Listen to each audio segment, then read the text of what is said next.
सादर प्रणाम।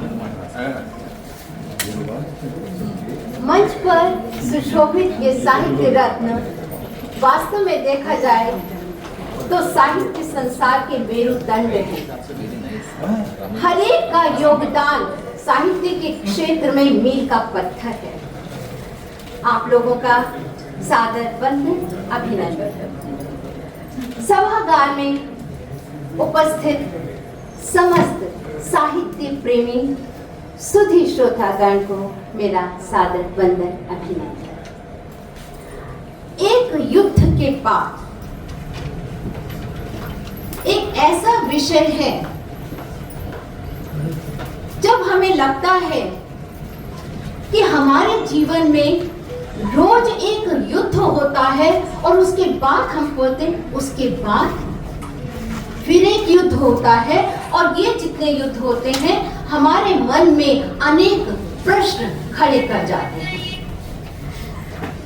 ये जो हमारा मानव जीवन है निरंतर दौड़ता रहता है, और इस जीवन में जो मन है वह भी उसके साथ दौड़ता है। साथ में उस मन में युद्ध चलता है, उचित अनुचित के मध्य, धर्म और अधर्म के मध्य। और जब अधर्म और अनीति बढ़ जाती है, उसका पलड़ा भारी हो जाता है, और नीति का धर्म जब नीचे चला जाता है, तब आवश्यकता होती है कुरुक्षेत्र के महाभारत युद्ध की। इसीलिए इसको धर्म युद्ध भी कहा गया है। मूल लेखक परम आदरणीय जी ने एक ऐसी कृति हमारे समक्ष प्रस्तुत की है जो अनोखी है और अनूठी है। मैं बताना चाहूंगी कि जिस तरह से काले बादल व्योम में छा जाते हैं और तेज वायु चलती है, और वो जो बादल हैं वो छिन्न भिन्न हो जाते हैं, इसी तरह से जो अधर्म है वो भी अधिक समय तक नहीं टिकता और धर्म के सामने उसे झुकना ही पड़ता है। यह उपन्यास एक युद्ध के बाद विद्या बुक्स दिल्ली से प्रकाशित है 2025 में। महाभारत की पृष्ठभूमि को केंद्र में रखकर वोक्कल युद्धम तर्वाता का एक अति श्रेष्ठ अनुवाद हुआ है एक युद्ध के बाद। हृदय मस्तिष्क में मंथन से निकली विचार श्रृंखलाओं को अपने लेखन कौशल से बांधा है। मुरली सुंदरन जी, माफी चाहती हूँ, आज हमारे मध्य नहीं है, लेकिन उनका ये उपन्यास हमारे समक्ष वर्तमान को लाकर के खड़ा कर देता है कि महाभारत युद्ध जो कुछ घटित हुआ, आज भी उसी तरह की घटनाएं हमारे समाज में, विश्व में घटित हो रही हैं। लेखक प्रत्येक घटना से हृदय से जुड़े हुए प्रतीत होते हैं। यथार्थ इस उपन्यास का आधार है। ऐतिहासिक यात्रा के विभिन्न पड़ावों के माध्यम से पाठक का रचना धर्मिता से साक्षात्कार होता है। लेखक साहित्यिक मूल्यों से समृद्ध है। अनुदित कृति एक युद्ध के बाद का ताप पाठ की ताप में संप्रेषित हो जाता है। पात्रों की आंतरिक अनुभूतियों और उमड़ते घुमड़ते संवादों के वाहक हैं। मनोवैज्ञानिक आयामों को बड़ी बारीकी से उकेरा गया है। कथा शैली में प्रयुक्त भाषा में लय है। ये एक बहुत विशेषता है कि जो लेखक हैं उन्होंने प्रत्येक पात्र के मनोभावों, उनके भीतर चलने वाले अंतर्द्वंद्वों को बड़ी ही कुशलता से उकेरा है और भाषा की इस चमक से पाठक भी चमत्कृत होते रहते हैं। उपन्यास की हर पंक्ति, हर शब्द भीतर तक झकझोर देने वाली है। जब आप इस पुस्तक का जब विमोचन होगा, मैं आज कहना चाहूंगी कि जिस तरह से हर युद्ध में एक श्रम लगता है धर्म के लिए, विजय के लिए, इस पुस्तक के प्रकाशित होने में भी एक धर्म युद्ध सा चला है और वो शीघ्र ही प्रकाशित में आपको पन्नों के पृष्ठों के मध्य शीघ्र प्रकाशित हो जाएगा और तब आप अनुभव कर सकेंगे कि पुस्तक कितनी मूल्यवान है। आदरणीय डॉक्टर टी.सी. वसंता जी ने अनुवाद कौशल से मूल लेखक आदरणीय मुनि सुंदरम जी द्वारा उद्धृत परिदृश्यों को कुशलता से बोला है।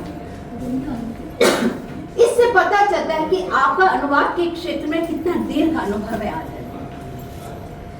आत्मपरक अनुवाद मूल उपन्यास की आत्मा को के साथ एकाकार हो गया है।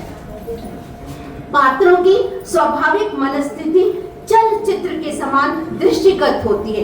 एक भी ऐसा क्षण नहीं आता कि जब आप रुक जाए, आपको लगता है आगे क्या और आगे क्या।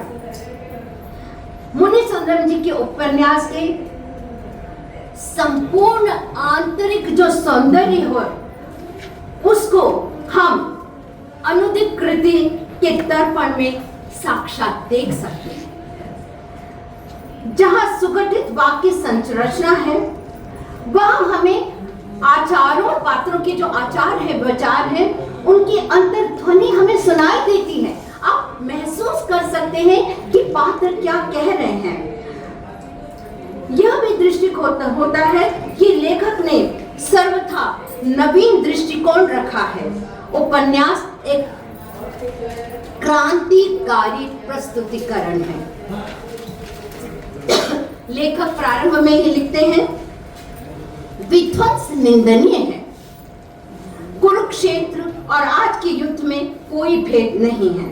उपन्यासकार समय चक्र को कुरुक्षेत्र की ओर मोड़ते दिखाई देते हैं। जिन प्रश्नों पर महाभारत मौन रहा है, लेखक ने एक एक कर उन्हें उठाया है। गांधारी, धृतराष्ट्र, अर्जुन, भीम, द्रौपदी आदि सभी पात्रों के हृदय पटों को खोलकर नवीन ढंग से उनका अवलोकन किया है। यह भी कह सकते हैं कि यथार्थ को समक्ष रखा है। इसमें मर्यादा की सीमा का अतिक्रमण किए बिना हर पात्र मुखरित है। विचार अभिव्यक्ति की स्वतंत्रता भी परिलक्षित होती है। उदाहरण कुछ संवाद जो रखने योग्य हैं, उनके बारे में मैं कहूंगी। अग्रज, इस कुरुक्षेत्र महासंग्राम का मूल कारण आप हैं। अर्जुन का यह आरोप धर्मराज को भीतर तक छलनी कर देता है। गांधारी की आंखों से जब काली पट्टी हट जाती है, तब वह भी शांत नहीं रहती। अर्जुन के विद्रोही सुर को जान धृतराष्ट्र जब कुटिलता से हंसते हैं। इसमें बताया गया कि अर्जुन ने कई जगह विद्रोह किया है स्थितियों के कारण। धर्मराज का भी वो विद्रोह करते हैं। तब धृतराष्ट्र कुटिलता से हंसते हैं, पर कटाक्ष करते हुए गांधारी कहती हैं, आप राजा होकर भी कौन शत्रु है, कौन मित्र है, जान ना पाए। सब राख हो गया। संग्राम का कारण आपका यह अविवेक ही है। लेखक ने धृतराष्ट्र के मन में चल रहे उधेड़बन को भी मन स्पर्शी चित्रण किया है। मैं 4 ही उदाहरण दे रही हूँ। धृतराष्ट्र सोचते हैं, अगर भीष्म पितामह तलवार उठाते, यह चीरहरण प्रकरण नहीं होता। मेरे बेटे दुखी स्त्री के शाप से अभिशप्त नहीं होते। गहरी मनोव्यथा का चित्रण यह भी दर्शाता है कि पीड़ित नारी के शाप से बचा नहीं जा सकता। द्रौपदी के मन में चल रहे विचारों को आंधी की वेदना का उल्लेख करते लिखते हैं, केवल अर्जुन से मेरा विवाह होता तो कुरुक्षेत्र युद्ध कदापि नहीं होता। क्या युद्ध का कारण मेरा सौंदर्य है? अर्जुन का कृष्ण से प्रश्न। द्रौपदी अग्नि संजाता है, क्यों नहीं उसने, अंतिम है जो बहुत महत्वपूर्ण है एक नारी की दृष्टिकोण से, अग्नि संजाता है, क्यों नहीं उसने प्रतिकार कर स्वयं ही सभी को भस्म कर दिया? कृष्ण का अर्जुन को उत्तर, नारी का अपमान समय सहन नहीं करता। जो स्त्री की रक्षा नहीं कर सकता उसका अंत निश्चित है। कृष्ण आगे कहते हैं, यद्यपि द्रौपदी का हृदय आवेश अग्नि से भरा है, वह भस्म करने में सक्षम है, परंतु शूरवीर पति होते हुए अग्नि संजाता यदि अस्त्र शस्त्र उठाती तो इसमें उसके पति का ही अपमान होता। अंततः मैं यही कहूंगी कि लेखक कहते हैं कि अत्याचार और अनाचार, चाहे वो मानसिक रूप से हो चाहे शारीरिक रूप से हो, दोनों का ही विरोध होना चाहिए। और आदरणीय डॉक्टर वसंता जी ने इस कृति को जिस उत्कृष्टता से प्रस्तुत किया है, जिस तरह से इसको आत्मसात करके लिखा है, मैं अवश्य कहूंगी आदरणीय कि यह पाठकों के मध्य लोकप्रियता प्राप्त करेगी और ये कृति प्रारंभ से अंत तक पाठक को बांधे रखेगी। और इसी शुभकामनाओं के साथ मैं धन्यवाद करती हूँ।